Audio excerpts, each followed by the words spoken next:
Hey guys, this is Cece, and I have a dream or vision to release. And sorry, my voice sounds funny. I just woke up, but this was a dream that I had a while ago, and I released this dream. But God also wants me to go back and correct the dream, the description that I had on the dream, and some of the meanings. But in the dream, um, there was a dog, a basset hound.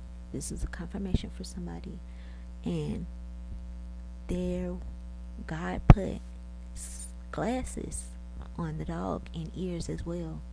And a prodigal, he said, as he was watching it from the sidelines, I didn't even see this, but all I saw was God putting the glasses on the dog, and I know it was God because the hands were white, which signifies cleansiness, and of course the light. But basically, I just knew that those were God's hands. So God's hand, God put the glasses on the dog and gave him ears, and the man, the prodigal, he said, "I don't need glasses," and he walked off. And in the other dream, I was in a church, and um, there was a lot of people in the church, and I was sitting in a pew. At the front of the pew were my family, and next to that was the same guy from the last dream, and next to that was a was his mother, which she represented God, and um, he, the prodigal, um, we're just gonna say, M. M was sitting there, balled up, face down, on the pew, and his mother was like taking care of him. And I remember giving her some cough drops or some kind of medicine from my purse. So I pulled it out of my purse and I gave it to her, and she gave it to him, and that was the end of that dream. Okay, guys. So, the meaning of the first dream. So God was giving the dogs eyes to hear and see. So the dogs represent prodigals, people who just need to come back to God, and the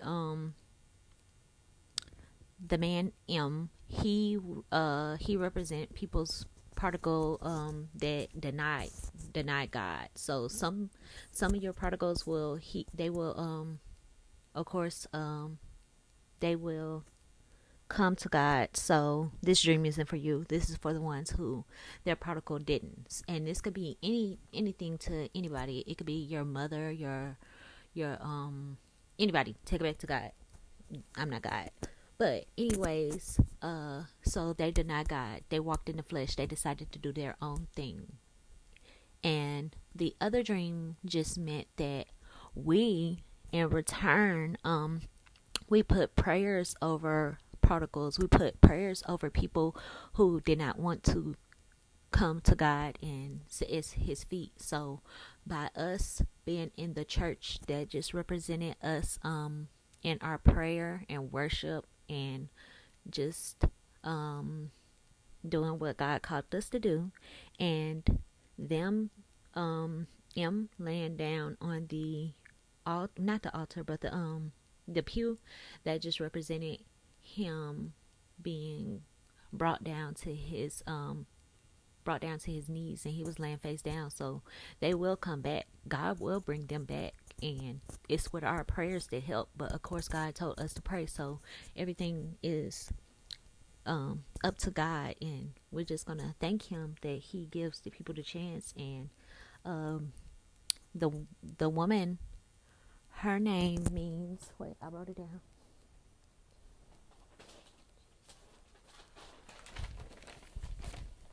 It means old wise, God is gracious. So old and wise, the oldest person, the wisest person is God. God is gracious. That means that God is accepting our prayers on our behalf, and um, I gave her medicine to give to him. That's me giving my prayers. My prayers covered them, and that was the end of the dream. So now I'm gonna go to the Bible scriptures, and if this is for you, you'll catch it. If it isn't, just bring everything back to God. And I'm just gonna go ahead and read the Bible scriptures, and let's see. Okay, bear with me, guys, because I just get my Bible verses. They're not in a particular order, but this one says that it says Nehemiah 4:8. Nevertheless, our prayer to God, and because of them, we set a watch against them day and night. That's okay. That's just saying, we did the prayer. We did what we had to do, even if it was like 5 o'clock in the morning, you had to pray for people, or 3 at night. So, for he has shut their eyes so that they cannot see, and their heart so that they cannot understand, and no one considers the heart. Acts 28:26. Hearing you shall not understand, and seeing you will see and not perceive. For the hearts of this people have grown dull, their ears are hard of hearing, and their eyes they have closed, lest they should see with their eyes and hear with their ears, lest they should understand with their hearts and turn so that is should hear them. So they should hear them. This is the King James version. I like to get that version the best because that's the one that I could understand. And also it says 1 Corinthians 2:9. I has not seen, nor I heard, nor have entered into the heart of man the things which God has prepared for those that love him. And that's the end of it. I suggest you read the Bible scriptures on your own and whatever version you want. And it's for 1 Corinthians chapter 2:9, scripture 9, Nehemiah chapter 4:8, and I think I went down a little bit, but read the book of Nehemiah. And Acts 28:26, and I think I went down a little bit of that too. So it's probably Acts 28:26 through 29. Read what you felt led to read. And I hope this receives you guys well. I'll be praying for you guys. If you need any prayers, you could just email me at introtochrist@gmail.com. And thank you guys.